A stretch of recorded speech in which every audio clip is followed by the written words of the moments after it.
UDFിന്റെ സ്ഥാനാർത്ഥി നിർണയത്തിനായുള്ള ഉഭയകക്ഷി ചർച്ചകൾ ഈ മാസം 4-ന് തുടങ്ങും. ലീഗിന്റെ 20 സീറ്റുകളിൽ സ്ഥാനാർത്ഥികളെ പ്രഖ്യാപിക്കാൻ UDF അനുമതി നൽകി. അതേസമയം JSS രാജൻ ബാബു വിഭാഗത്തെ UDFുമായി സഹകരിപ്പിക്കേണ്ടെന്ന് UDF യോഗം തീരുമാനിച്ചു. സീറ്റ് വിഭജന ചർച്ചകളിലേക്ക് ഈ മാസം 4-ന് UDF കടക്കും. 4-ന് JDയുമായി കോൺഗ്രസ് ഉഭയകക്ഷി ചർച്ച നടത്തും. 5-ന് കേരള കോൺഗ്രസ് എമ്മുമായി ചർച്ച നടത്തും. ബാക്കിയുള്ള ഘടകകക്ഷികളുമായി 7-ാം തീയതിയാണ് ചർച്ച.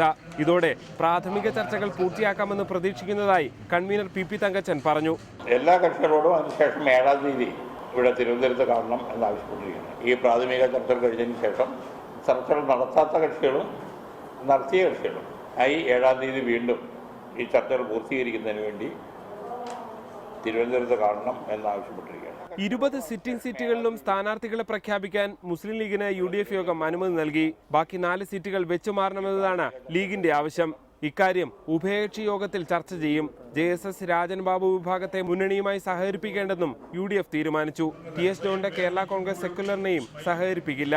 ഈ മാസം 15-ന് UDF പ്രകടന പത്രിക പുറത്തിറക്കും. റിപ്പോർട്ടർ, തിരുവനന്തപുരം.